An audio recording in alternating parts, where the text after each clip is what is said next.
اللہ وکفا والصلاۃ والسلام علی عبادہ الذین اصطفیٰ فاعوذ باللہ من شرور انفسنا ومن سیئات اعمالنا من یہد اللہ فلا مضل له ومن یضلل فلا ہادی له واشهد ان لا الہ الا اللہ وحدہ لا شریک له واشهد ان محمدا عبدہ ورسولہ اما بعد فان خیر الحدیث کتاب اللہ وخیر الہدی ہدی محمد صلی اللہ علیہ وسلم وشر الامور محدثاتها وكل محدثة بدعة وكل بدعة ضلالة وكل ضلالة في النار. اعوذ باللہ السمیع العلیم من الشیطان الرجیم من حمزه ونفخه ونفثه. بسم اللہ الرحمن الرحیم. اللہم صلی علی محمد وعلی آل محمد کما صلیت علی ابراہیم وعلی آل ابراہیم انک حمید مجید. اللہم بارک علی محمد وعلی آل محمد کما بارکت علی ابراہیم وعلی آل ابراہیم انک حمید مجید. رب اشرح لی صدری ویسر لی امری واحلل عقدۃ من لسانی یفقہوا قولی رب زدنی علما.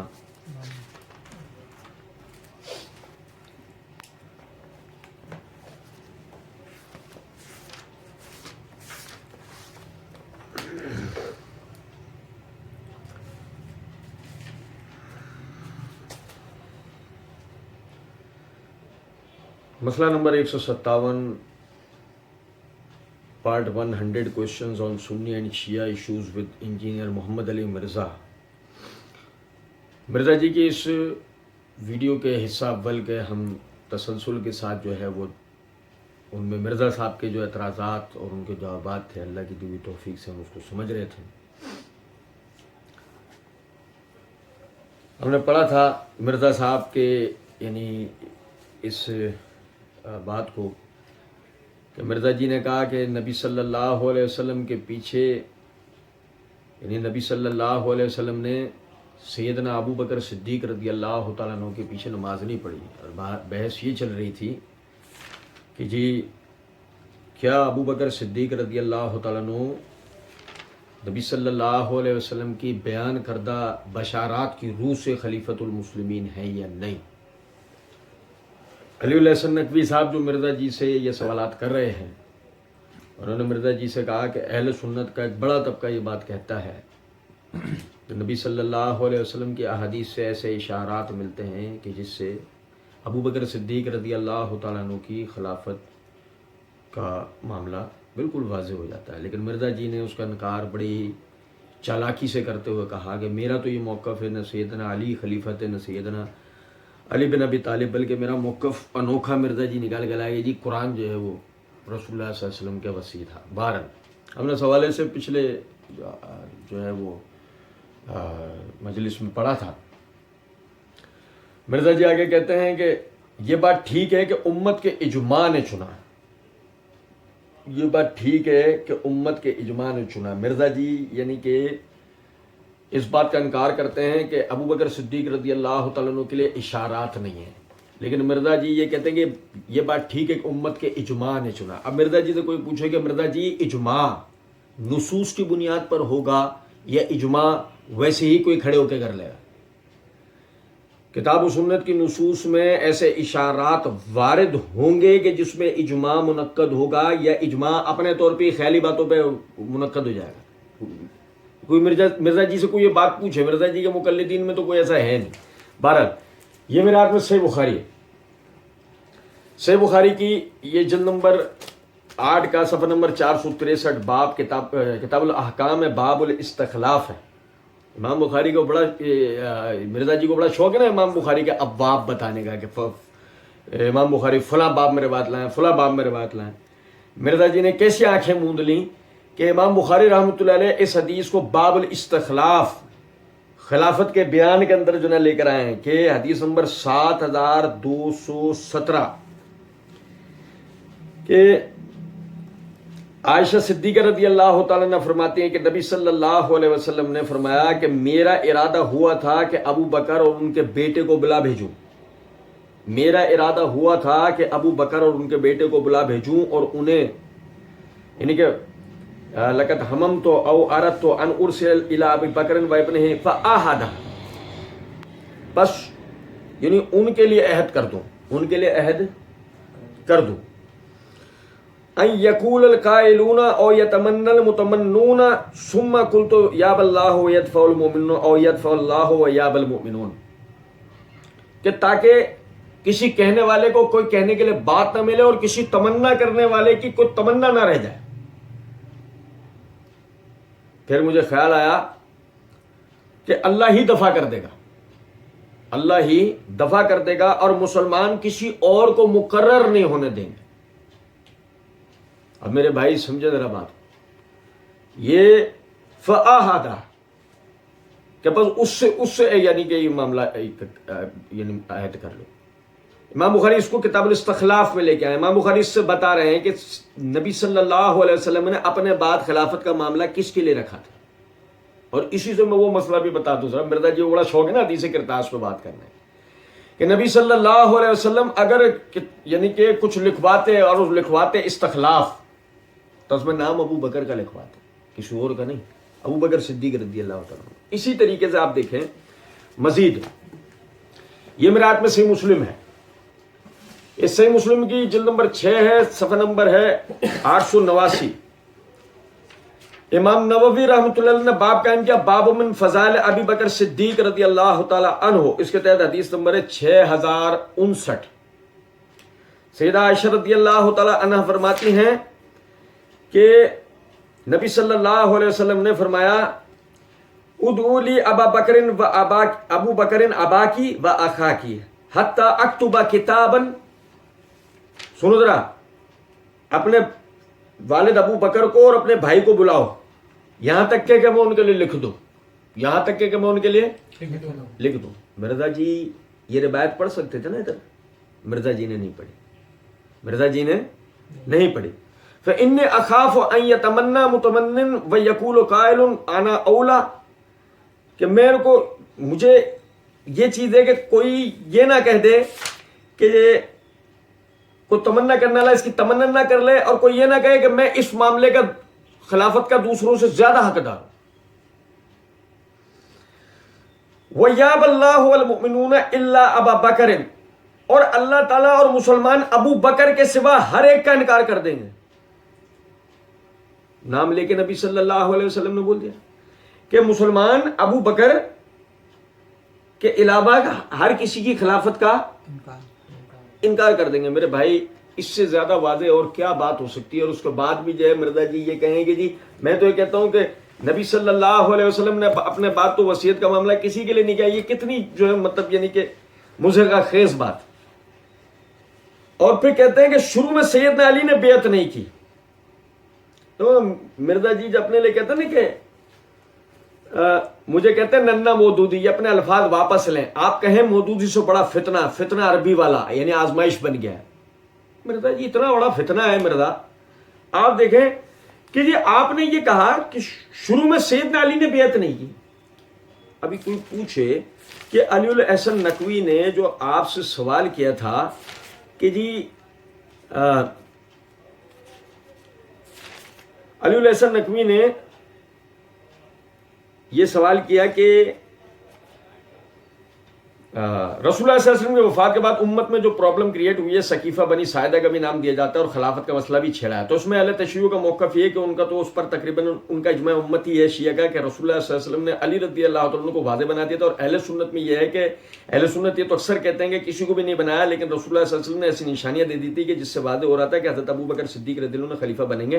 تو اس پہ آپ کا تھوڑا سا موقف جاننا چاہتے ہیں بہت سے لوگ کہ آپ کی اس میں کیا تحقیق ہے۔ بس علی الحسن نقوی نے کہیں یہ بات نہیں کہی ہے کہ یہ بتائیں کہ کس کس نے بیعت کی تھی کس کس نے نہیں کی تھی، اس نے ایسی کوئی بات کی۔ مگر مرزا اتنا بڑا خناس ہے کہ اس نے یہاں بھی کوئی موقع نہیں چھوڑا کہ نہیں یہاں بھی میں وسوسہ ڈالتے ہوئے جاؤں، تو اس لیے کہتا ہے کہ شروع میں سیدنا علی نے بیعت نہیں کی، بعد میں 6 مہینے بعد انہوں نے بیعت کر لی۔ بخاری مسلم کی احادیث ہے، لہذا میں اسی بات کو حق مانتا ہوں کہ سیدنا ابو بکر صدیق رضی اللہ عنہ علیہ السلام جو ہے وہ خلیفۃ الرسول ہیں، اور جو سعد بن ابی عبادہ ہیں انہوں نے بیعت نہیں کی۔ اب کوئی پوچھو مرزا جی کون پوچھ رہا ہے آپ سے کہ کس نے بیعت کی اور کس نے نہیں کی؟ لیکن اگر آپ نے ذکر چھیڑا تو مرزا جی کیا آپ نے اس کو مکمل بتایا؟ آپ وسوسہ دے کے پیچھے ہٹ گئے کہ سیدنا علی نے بیعت نہیں کی۔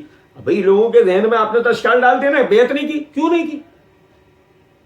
ایک بات ہے۔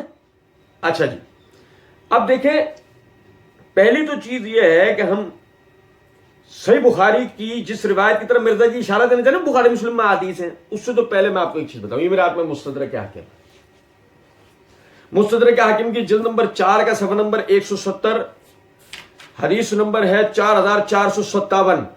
بھائی میرے توجہ سنیے گا، سیدنا ابو سعید خدری رضی اللہ تعالیٰ عنہ فرماتے ہیں کہ یعنی کہ جب رسول اللہ صلی اللہ علیہ وسلم کا انتقال ہوا تو انصار کے خطبہ کھڑے ہوئے، ان میں سے ایک یہ کہہ رہا تھا کہ اے مہاجرین، رسول اللہ صلی اللہ علیہ وسلم جب بھی تم میں سے کسی کو کسی کام پر مقرر فرماتے تھے تو اس کے ساتھ ایک آدمی ہمارا بھی شامل کرتے تھے، اس لیے ہم سمجھتے ہیں کہ اس معاملہ خلافت میں بھی ایک آدمی ہمارا اور ایک تمہارا۔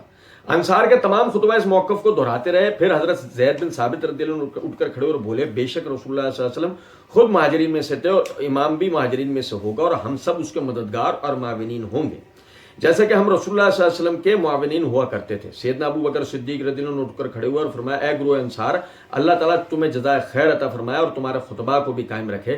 پھر فرمایا اگر تم اس کے علاوہ کرتے، اگر تم کچھ اس کے علاوہ کرتے تو ہم تم سے صلح نہ کرتے۔ پھر سیدنا زید بن ثابت رضی اللہ عنہ نے حضرت ابو بکر صدیق رضی اللہ عنہ کا ہاتھ تھام کر کہا یہ تمہارے ساتھی ہیں، تم ان کی بیعت کر لو، یہ تمہارے ساتھی ہیں، تم ان کی بیعت کر لو۔ تو لوگوں نے سیدنا ابو بکر صدیق رضی اللہ عنہ کی بیعت کر لی۔ جب حضرت ابو بکر صدیق رضی اللہ عنہ منبر پر بیٹھے تو تمام لوگوں پر نظر دوڑائی، آپ کو ان میں سیدنا علی بن ابی طالب رضی اللہ عنہ نظر نہ آئے۔ بھائی میرے پیارے غور سے سنو، مرزا جی نے تو وسوسہ دیتے نا حضرت علی نے بیعت نہیں کی، آپ سنو، یہ تمہارا یعنی کہ انہوں نے نظر دوڑائی، آپ کو ان میں حضرت علی رضی اللہ عنہ نظر نہ آئے۔ آپ نے ان کے متعلق لوگوں سے پوچھا تو کچھ انصار میں سے کچھ لوگ سیدنا علی رضی اللہ عنہ کو آپ کے پاس لے کر آئے تو حضرت ابو بکر رضی اللہ عنہ نے فرمایا اے رسول اللہ صلی اللہ علیہ وسلم کے چچا زاد بھائی اور ان کے داماد، کیا تم نے مسلمانوں کی اجتماعیت کو توڑنے کا ارادہ کیا ہے؟ کیا تم نے مسلمانوں کی اجتماعیت کو توڑنے کا ارادہ کیا ہے؟ سیدنا علی بن ابی طالب رضی اللہ عنہ نے فرمایا اے رسول اللہ صلی اللہ علیہ وسلم کے خلیفہ، مجھے کوئی اعتراض نہیں ہے۔ پھر انہوں نے بھی سیدنا ابو بکر صدیق رضی اللہ عنہ کی بیعت کر لی۔ یہ بات سمجھے ہیں یہ نہیں سمجھے؟ سیدنا علی بن ابی طالب رضی اللہ تعالیٰ عنہ نے ابو بکر صدیق رضی اللہ تعالیٰ عنہ کی بیعت پہلے دن کی ہے، پہلے دن، سمجھے؟ اچھا جی، پھر اس کے بعد آپ یہ دیکھیں کہ یہ میرے ہاتھ میں تاریخ ابن کثیر ہے، البدایہ والنہایہ، اس کی جلد نمبر 6 ہے، جلد نمبر 6 کا صفحہ نمبر 1137 سے 1138 ہے۔ سنو، حافظ ابن کثیر رحمۃ اللہ علیہ اس روایت کو جو ابھی ہم نے مستدرک حاکم کے حوالے سے پڑھی ہے، حافظ ابن کثیر رحمۃ اللہ علیہ اس روایت کو نقل کرنے سے پہلے خلافت کے معاملہ ڈسکس کرتے ہیں تاریخ میں اور فرماتے ہیں کہ جب خلافت ہوئی تو کیا ہوا، اس وقت صحابہ نے حضرت صدیق رضی اللہ تعالیٰ عنہ کی بیعت پر اتفاق کیا، حتیٰ کہ سیدنا علی بن ابی طالب اور سیدنا زبیر بن عوام نے بھی اتفاق کیا۔ کیا کہہ رہے ہیں حافظ ابن کثیر رحمۃ اللہ علیہ کہ سیدنا علی بن ابی طالب اور سیدنا زبیر بن عوام رضی اللہ تعالیٰ عنہما نے بھی آپ کی بیعت پر اتفاق کیا، اور اس کی دلیل بہقی کی وہ روایت ہے جس میں وہ بیان کرتے ہیں۔ پھر حافظ ابن کثیر رحمۃ اللہ علیہ نے یہی روایت جو مستدرک حاکم والی ہے اس کو امام ابو بکر البہقی رحمۃ اللہ علیہ کی سند سے نقل کیا، اور نقل کرنے کے بعد حافظ ابن کثیر رحمۃ اللہ علیہ دیکھو آگے کیا فرماتے ہیں کہ حافظ ابو علی نیشا پوری نے اس حدیث اور اس کے مفہوم سے متعلقہ جو روایات ہیں ان کے بارے میں انہوں نے بیان کیا ہے کہ میں نے امام ابن خزیمہ کو بیان کر سے سنا کہ امام مسلم بن حجاج، کون؟ امام مسلم بن حجاج، جن کے لیے مرزا جی نے اپنی اسی لیکچر کے سٹارٹ کے اندر کہا شاہ جی کنیت بھی حسینیوں والی رکھی ہوئی ہے انہوں نے، ابو الحسین، یہی امام مسلم بن حجاج جن کا فہم بیان کرنے کے لیے مرزا جی اس درس کے ابتدا میں کہہ کے آ چکے ہیں کہ میں 3 چیزیں بیان کروں گا، اللہ کا فہم، اللہ کے رسول کا فہم اور سلف کا فہم، اور سلف میں امام مسلم کا فہم بیان کروں گا۔ وہ امام مسلم، امام ابن خزیمہ فرماتے ہیں کہ مسلم بن حجاج میرے پاس آئے اور انہوں نے مجھ سے اس حدیث کے متعلق پوچھا، تو میں نے انہیں اس حدیث کو ایک کاغذ پر لکھ کر دیا اور پڑھ کر بھی سنایا، تو وہ کہنے لگے یہ حدیث ایک اونٹ کے برابر ہے، یہ حدیث ایک اونٹ کے برابر ہے. میں نے کہا یہ اونٹ کے برابر کر دیتی ہے بلکہ یہ 10,000 درہم کی تھیلی کے برابر ہے. کیا مطلب ہے کہ امام ابن خزیمہ رحمۃ اللہ علیہ بتانا چاہ رہے ہیں کہ امام مسلم رحمۃ اللہ علیہ نے اس حدیث کی یہ جو حدیث ہے یہ اتنے بڑے ایک اعتراض کا جواب دے رہی ہے کہ سیدنا علی نے آپ کی بیعت نعوذ باللہ نہیں کی. امام مسلم اس حدیث کو سن کے اتنا خوش ہوتے ہیں اور کہتے ہیں کہ یہ حدیث ایک اونٹ کے وزن کے برابر ہے. تو امام ابن خزیمہ کہتے ہیں اس سے بھی بڑھ کر یہ 10,000 درہم کی تھیلی کے برابر ہے. حافظ ابن کثیر رحمۃ اللہ علیہ کہتے ہیں امام احمد نے اسے ثقہ سے باحوالہ وہ ہے مختصر روایت کی اور حاکم نے اسے مستدرک میں عفان بن مسلم کے طریق سے باحوالہ وہ ہے پہلے کی طرح طوالت کے ساتھ بیان کیا ہے جو ابھی ہم نے روایت پڑھی. اچھا پھر حافظ ابن کثیر رحمۃ اللہ علیہ بخاری کی روایت ذکر کرتے ہیں یعنی کہ وہی کہ جو رسول اللہ صلی اللہ علیہ وسلم نے ان کے لیے اشارہ دیا. اس کے بعد آخر میں آپ دیکھیں کہ حافظ ابن کثیر رحمۃ اللہ علیہ کیا کہتے ہیں. یہ جو 6 مہینے بیعت کے بعد والا جو مرزا جی نے جو ڈنڈی ماری ہے نا حافظ ابن کثیر رحمۃ اللہ علیہ کہتے ہیں اسے بیعت ثانیہ پر محمول کیا جاتا ہے جس سے اس انقباض کو دور کر دیا ہے جو میراث کے بارے میں گفتگو کرنے سے پیدا ہوا تھا. یعنی مرزا جی بھی وہ وسوسہ دے رہے ہیں نا کہ سیدہ فاطمہ کو خدا نہ خواستہ فدق کا باغ جو نہیں دیا گیا جس کے نتیجے میں وہ ناراض ہوئی اور سیدنا ابو بکر نے بیعت نہیں کی نعوذ باللہ. یہ سب باتیں مرزا جی جو یہ اشکال ایک کے بعد ایک پبلک کے اندر ڈالنے کی کوشش کر رہے ہیں آپ. اور اس کو ان کے انتقال کے سیدہ فاطمہ کے انتقال کے 6 مہینے بعد سیدنا علی نے بیعت کی. حافظ ابن کثیر رحمۃ اللہ علیہ کہتے ہیں اس بیعت کو بیعت ثانیہ پر محمول کیا جاتا ہے. بیعت اول وہی ہے کہ جو پہلے دن کر لی انہوں نے. اس بیعت کو بیعت ثانیہ پر محمول کیا جاتا ہے جس سے اس انقباض کو دور کر دیا ہے. یعنی یہ جو اعتراض یہ انقباض جو ہوا کہ میراث کے حوالے سے گفتگو کی وجہ سے یہ سب کچھ ہوا ہے. اب کہ ایسا کچھ بھی نہیں. اچھا جی پھر اس کے بعد آپ یہ دیکھیں کہ مرزا جی نے جو بخاری مسلم کہا نا کہ بخاری مسلم روایت ہے کہ ناراض ہو گئے. اب سنو ذرا بخاری مسلم کی روایت میں آپ کو بتا رہا ہوں تو مرزا جی نے اشارہ دیا ہے. یہ میرے ہاتھ میں صحیح بخاری ہے. یہ صحیح بخاری جلد نمبر 5 کا صفحہ نمبر 457 456 457 ہے. حدیث نمبر ہے 4240 4241. سنیں ذرا بات. میں نے پہلے معرفت الصحابہ و اہل بیت سیریز کے اندر اس کے اوپر کافی تفصیل سے اللہ کی دی ہوئی توفیق سے کافی تفصیل سے اس پر بات میں نے کی تھی. اور سنیں ذرا اس بات کو. میں نے عرض کیا تھا کہ یہ امام ابن شہاب ظہری رحمۃ اللہ علیہ کے الفاظ ہیں.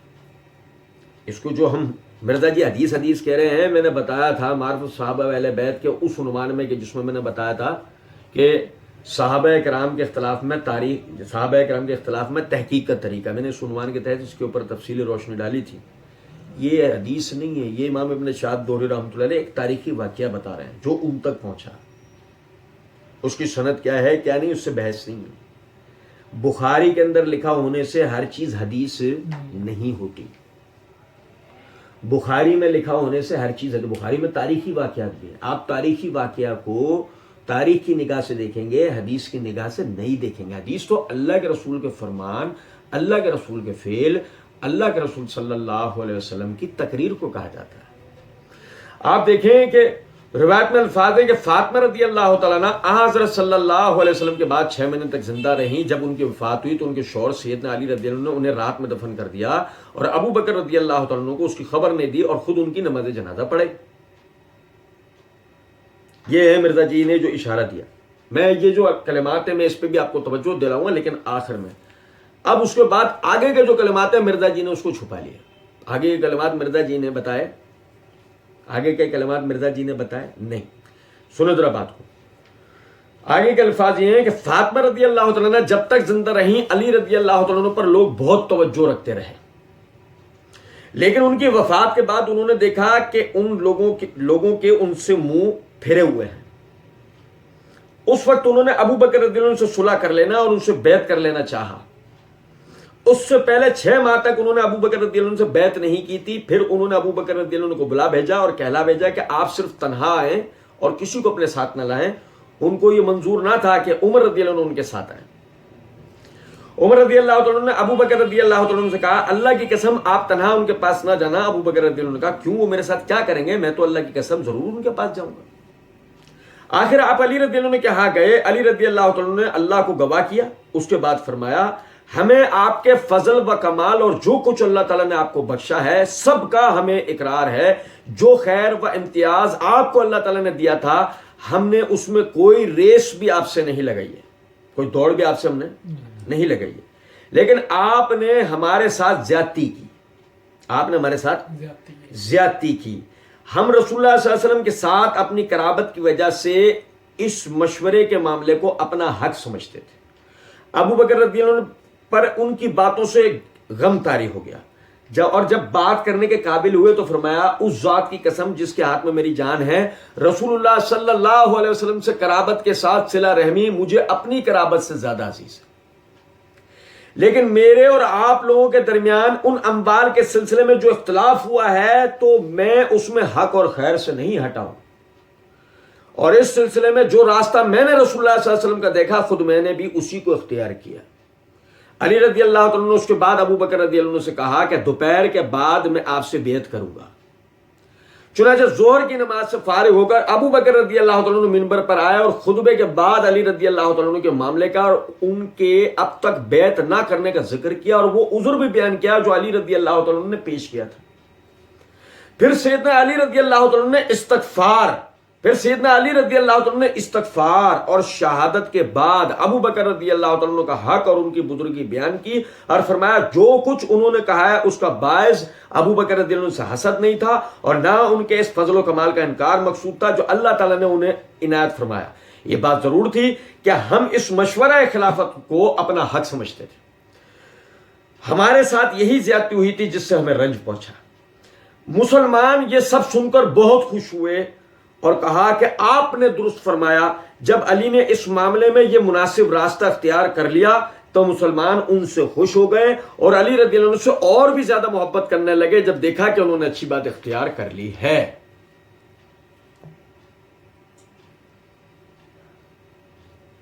اب 3 باتیں سمجھیں. مرزا جی نے تو وسوسہ دے کے سائڈ ہو گئے نا, مرزا جی تو فوراً سنو ذرا بات. مرزا جی خود راوی بیان کر رہا ہے کہ فاطمہ رضی اللہ تعالی عنہا جو ابو بکر رضی اللہ تعالیٰ عنہ سے ناراض ہوئی تھیں آپ کے حق کو دیکھتے ہوئے سیدنا علی نے اپنی وہ پہلے دن کی بیعت کا اظہار نہیں کیا تھا. آپ امور حکومت سے الگ تھے اور آپ کا یہ امور حکومت سے الگ ہونا ابو بکر رضی اللہ تعالیٰ عنہ سے حسد ریس لگانا یا آپ کے خلاف کوئی اپنے آپ کو خلیفہ سمجھتے ہوئے کھڑا ہونا نہ تھا. گو اگر ایسا ہوتا تو صحیح مسلم کی وہ حدیث کا ان پہ اطلاق ہوتا کہ جو آپ علی کے خلاف معاویہ پہ فٹ کرتے ہیں کہ جب ایک خلیفہ کی بیعت ہو جائے اور کوئی اس کے خلاف کھڑا ہو تو اس کو قتل کر دو. مرزا جی سیدنا علی کا جو فضل و مقام, جو رسول اللہ صلی اللہ علیہ وسلم کا اہل بیت ہونا, جو رسول اللہ صلی اللہ علیہ وسلم سے قرابت کا حق تھا اور جو وہ صاحب فیصلہ تھے, صاحب علم تھے, صاحب حکمت تھے, یہی بجائے کہ وہ الگ رہے تو کسی صحابی نے ان سے کسی قسم کا کوئی تعرض نہیں کیا. نہ ابو بکر نے, نہ عمر, نہ عثمان نے, نہ کسی اور صحابی نے کسی قسم کا ان سے کوئی تعرض نہیں کیا, کیونکہ انہیں پتا تھا کہ علی کسی حکمت کی وجہ سے الگ تھلگ ہیں اور علی صرف اس وجہ سے الگ تھلگ تھے فاطمہ ناراض تھی. فاطمہ کی ناراضگی کو مد نظر رکھتے ہوئے سیدنا علی امور حکومت سے الگ تھے, بیعت سے الگ. الحمدللہ مستدرک حاکم تاریخ وغیرہ, تاریخ ابن کثیر وغیرہ سے یہ بات واضح ہو گئی. پہلے دن سیدنا علی نے بیعت کی ہے, جو آپ نے وسوسہ دیا نا کہ جی انہوں نے بیعت نہیں, بیعت انہوں نے پہلے دن کی ہے. جو حافظ ابن کثیر رحمۃ اللہ نے کہا کہ جو بعد میں انہوں نے وہ جو بیعت کی ہے ظہر کی نماز کے بعد, اسے بیعت ثانیہ پر محمول کیا جاتا ہے. بیعت تو انہوں نے سیدنا ابو بکر کی ہے, پہلے دن کی ہے, بس امور خلافت سے الگ رہے, کیونکہ آپ سیدنا ابو بکر کے مشیر تھے, آپ سیدنا عمر کے مشیر تھے, آپ سیدنا عثمان کے مشیر رہے. آپ سمجھیں اس بات کو کہ جب آپ نے سیدنا ابو بکر سے بیعت کر لی, اس کے بعد سیدنا ابو بکر رضی اللہ تعالیٰ نے آپ کو اپنا مشیر بنایا. جو پہلے دن بھی اگر آپ امور خلافت میں ابو بکر رضی اللہ عنہ کے ساتھ کھڑے ہوتے تو ابو بکر صدیق رضی اللہ تعالیٰ آپ کو مشیر بناتے.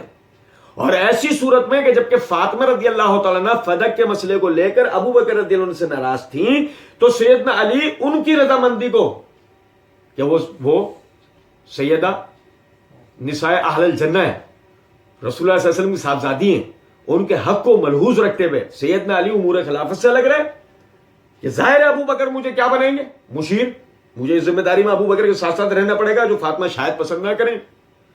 اور ابو بکر عمر عثمان کسی صحابی نے بھی سیدنا علی سے تعارض نہیں کیا، کیونکہ وہ بھی جانتے تھے بغیر کسی حکمت علی ایسا کر سکتے نہیں. لیکن سیدہ فاطمہ کے انتقال کے بعد دیکھو بخاری کی روایت کے الفاظ ہیں کہ علی رضی اللہ تعالیٰ عنہ نے جب دیکھا کہ اب لوگ مجھ پر پہلے جیسی توجہ، جیسے فاطمہ جب تک زندہ تھیں لوگ مجھ پر جیسی توجہ دیتے تھے اب ویسی توجہ نہیں دے رہے ہیں، انہوں نے ارادہ کر لیا ابو بکر رضی اللہ عنہ سے صلح کرنے کا. مرزا جی یہ آپ نے نہیں بیان کیا، اسے چھپا لیا آپ نے.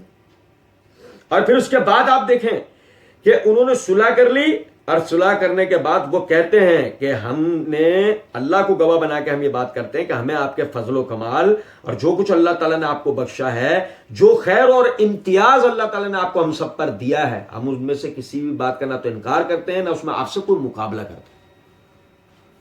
اگر سنیں مرزا جی اگر وہی غدیر خم کے مقام پر کوئی سیدنا علی کی خلافت کا کوئی اعلان ہوا تھا، کوئی نبی صلی اللہ علیہ وسلم نے کوئی سیدنا علی کی خلافت کے اوپر کوئی بات کی تھی، یا کوئی سیدنا علی رضی اللہ عنہ ایسا اپنے حق سمجھتے تھے، یا وہ جو 6 مہینے بیعت نہیں کی تھی اس کے پیچھے وجہ یہ تھی، تو وہ یہ ساری وجہ جس طرح وہ یہ کہہ رہے ہیں، جس طرح یہ کہ ہمیں رنج اس بات کا تھا کہ جب خلافت کا مشورہ ہوا، جب وہی سقیفہ بنو ساعدہ والا مشورہ ہوا، آپ نے اس میں ہمیں ساتھ نہیں رکھا، ہمیں رنج بس صرف اس بات کا.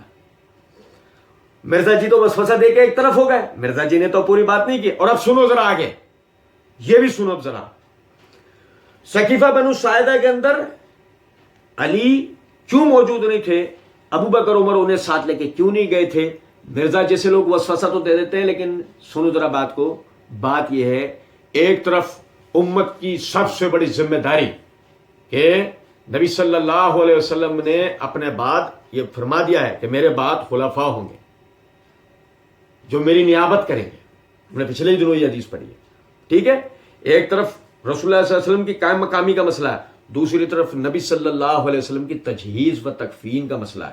ایک طرف آپ کی تدفین کا مسئلہ، آپ کا انتقال ہو گیا، آپ کی تدفین کا مسئلہ ہے، دوسری طرف یہ خلافت کا مسئلہ ہے. دونوں اہم ترین مسئلے ہیں. جب دونوں اہم ترین مسئلے ہیں، ایک کے لیے گئے ابو بکر عمر، ایک کے لیے گئے ہیں ابو بکر عمر، ایک کے لیے ہیں علی و عباس. ایک کے لیے موجود ہیں علی و عباس، ایک کے لیے گئے ابو بکر و عمر. ابو بکر و عمر یہاں نہیں ہے، علی اور عباس وہاں نہیں ہے. جب ابو بکر عمر ان سے اس بات کا شکوہ نہیں کر سکتے تو علی و عباس ان سے اس بات کا شکوہ نہیں کر سکتے. گو انہوں نے شکوہ نہیں کیا، گو علی نے شکوہ کر لیا.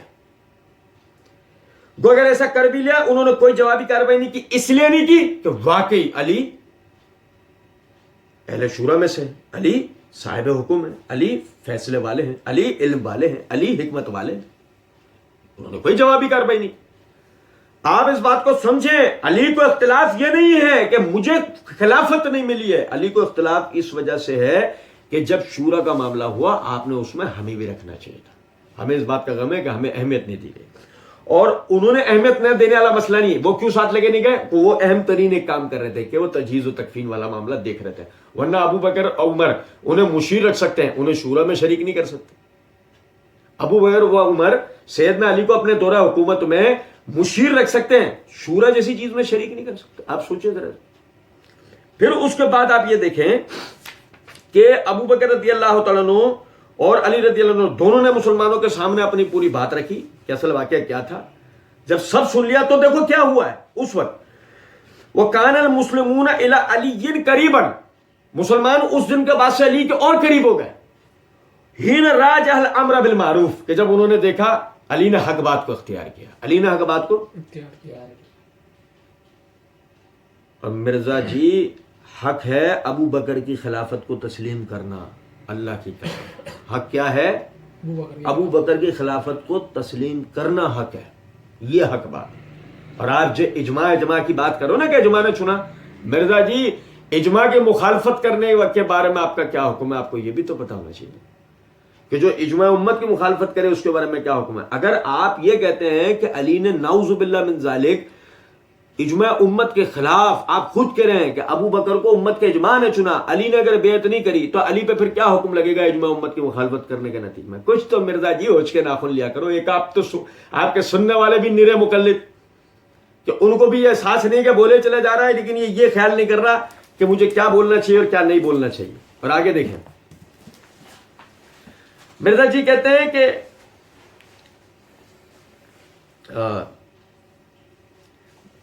بخاری، لہذا میں اسی بات کو حق مانتا ہوں کہ سیدنا ابو بکر رضی اللہ تعالیٰ عنہ علیہ السلام وہ خلیفۃ الرسول ہیں. کون سے؟ پولیٹیکلی. یہ مرزا جی پہلے کہہ چکے ہیں پولیٹیکلی. یہ مرزا جی کا مخصوص انداز ہے، پولیٹیکلی، سیاسی. اور اس میں جو سعد بن عبادہ ہیں انہوں نے بیعت نہیں کی ہے تو ان کا اختلاف ہے، باقی پوری امت نے اتفاق کر لیا تھا. سعد بن عبادہ نے بیعت نہیں کی، علی نے 6 مہینے بیعت نہیں کی، بخاری مسلم کی حدیث. سعد بن عبادہ نے بیعت نہیں کی، ٹھیک ہے، اختلاف باقی امت نے اتفاق کر لیا. آپ کو پوچھے، یہ آپ سے پوچھا تھا کہ سعد بن عبادہ نے بیعت کی ہے؟ سنو ذرا بات کو. یہ میرا آدم مسند احمد بن حنبل ہے، اس کی جلد نمبر 1 کا صفحہ نمبر 82 حدیث نمبر 18 ہے. حمید بن عبد الرحمن کہتے ہیں کہ جس وقت نبی مکرم صلی اللہ علیہ وسلم کا وصال ہوا، سیدنا ابو بکر صدیق رضی اللہ تعالیٰ عنہ مدینہ منورہ کے قریبی علاقے میں تھے. وہ نبی علیہ السلام کے انتقال کی خبر سنتے ہی تشریف لائے. نبی صلی اللہ علیہ وسلم کے رخ انور سے کپڑا ہٹایا، اسے بوسہ دیا اور فرمایا میرے ماں باپ آپ پر قربان ہوں، آپ زندگی میں اور اس دنیاوی زندگی کے بعد بھی اتنے ہی پاکیزہ ہیں. کعبے کے رب کی قسم نبی صلی اللہ علیہ وسلم ہمیں چھوڑ کر چلے گئے. اس کے بعد سیدنا ابو بکر صدیق رضی اللہ عنہ اور سیدنا عمر فاروق رضی اللہ عنہ تیزی کے ساتھ سقیفہ بنی ساعدہ کی طرف روانہ ہوئے، جہاں تمام انصار مسئلہ خلافت طے کرنے کے لیے جمع ہوئے تھے. یہ دونوں حضرات وہاں پہنچے اور سیدنا ابو بکر صدیق رضی اللہ عنہ نے گفتگو شروع کی. اس دوران انہوں نے قرآن کریم کی وہ تمام آیات اور نبی علیہ السلام کی وہ تمام احادیث جو انصار کی فضیلت سے تعلق رکھتی تھیں سب بیان کر دیں اور فرمایا کہ آپ لوگ جانتے ہیں کہ اگر لوگ ایک راستے پر چلتے اور انصار دوسرے پر تو نبی علیہ السلام انصار کا راستہ اختیار کرتے. پھر سیدنا سعد بن عبادہ، پھر سیدنا سعد بن، مرزا جی نے جو کہا کہ بیعت نہیں کی، پھر سیدنا سعد بن عبادہ کو مخاطب کر کے فرمایا اے سعد، آپ بھی جانتے ہیں کہ ایک مجلس میں جس میں آپ بھی موجود تھے کہ نبی علیہ السلام نے ارشاد فرمایا تھا کہ خلافت کے حقدار قریش ہوں گے، لوگوں میں سے جو نیک ہوں گے وہ قریش کے نیک افراد کے تابع ہوں گے، جو بدکار ہوں گے وہ قریش کے بدکاروں کے تابع ہوں گے. حضرت سعد بن عبادہ رضی اللہ تعالیٰ نے فرمایا آپ سچ کہتے ہیں، اب ہم وزیر ہوں گے اور آپ امیر یعنی خلیفہ. آپ امیر ہوں، ہم وزیر ہوں. سعد بن عبادہ تو انہیں امیر مان رہے ہیں، سعد بن عبادہ نے کہاں اختلاف کیا؟ یہ ہے مرزا جی. مرزا جی جو کہتے ہیں نا کہ جی میں احادیث سناتا ہوں، میرے کو تاریخ تھوڑی سناتا ہوں، میں احادیث سناتا ہوں. مرزا جی صرف وسوسے دیتے ہیں، مرزا جی احادیث نہیں سناتے. مرزا جی صرف تشکیک پیدا کرتے ہیں، لوگوں کے دماغوں میں شکوک و شبہات پیدا کرتے ہیں. آگے دیکھیں. اور سیدنا عمر کی خلافت پر تو کسی نے اختلاف نہیں کیا، شروع میں کیا.